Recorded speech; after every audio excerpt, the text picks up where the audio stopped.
Hey everyone, in today's video we are comparing four Lumix S series lenses. We have the 50mm and 85mm 1.8 and the 24-70 and 70-200 2.8.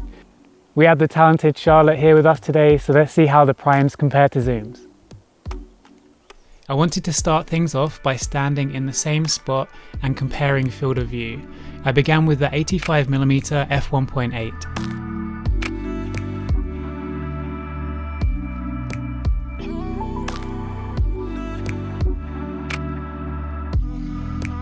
Okay, so that's the 85mm. I then switched to the 50mm f1.8.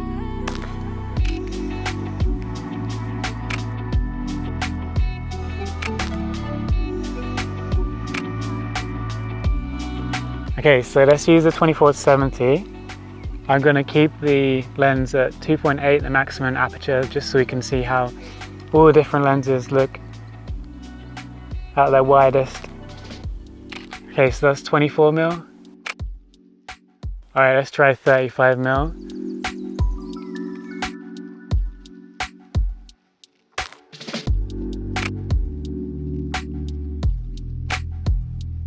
Okay, so let's switch to 50mm on the 24-70.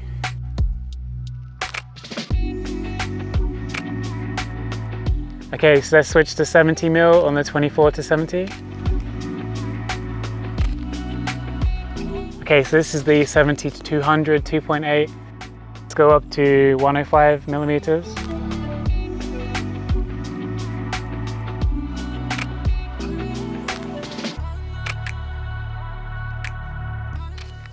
All right, let's go up to 135.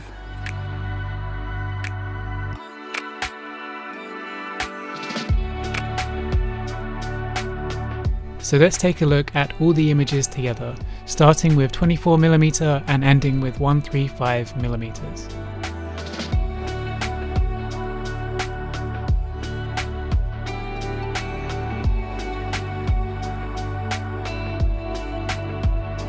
Moving on, I wanted to explore the area and capture a selection of creative shots, using various techniques to get the most out of each focal length.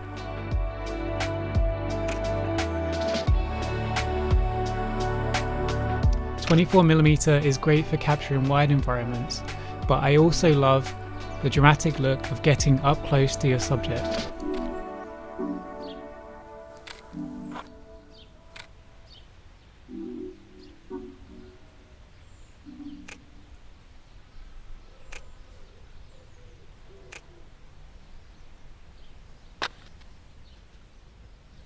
So now we have the 70-200 2.8.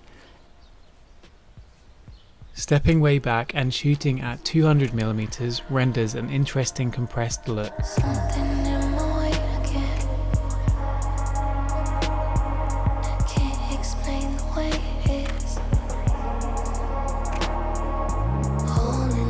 I then switched to the 50mm f1.8. I really like how 50mm renders subjects. It's kind of very similar to how we see it with our own eye.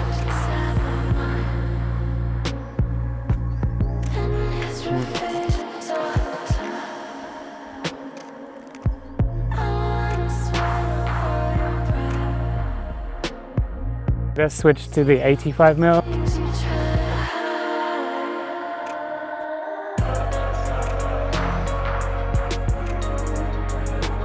I then found a branch on the ground and thought it would make a fun prop, surrounded by all the tall ferns.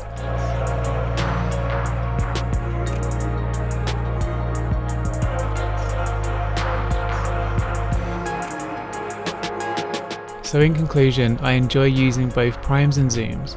I love the versatility of zooms and the way primes force you to move around and compose your images. Okay, so this location looks really nice. We've got this beautiful golden light coming in from the left.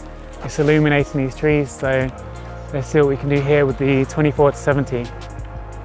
The latest 2.8 professional zoom lenses are extremely sharp, quick to focus, and provide so many classic focal lengths all in one. The 24-70, on the other hand, is a great compromise between speed and versatility. It's a lens that I take everywhere with me and covers so many genres of photography. Let's try spinning around and using it as a light. With that flexibility comes size, which can be a little intimidating for whoever you're photographing. I like to work in close proximity to a model. We're able to communicate much easier, and they're able to hear my shutter clicks. Primes are small in comparison to zooms, and they traditionally have a wide aperture, making them excel in low light conditions.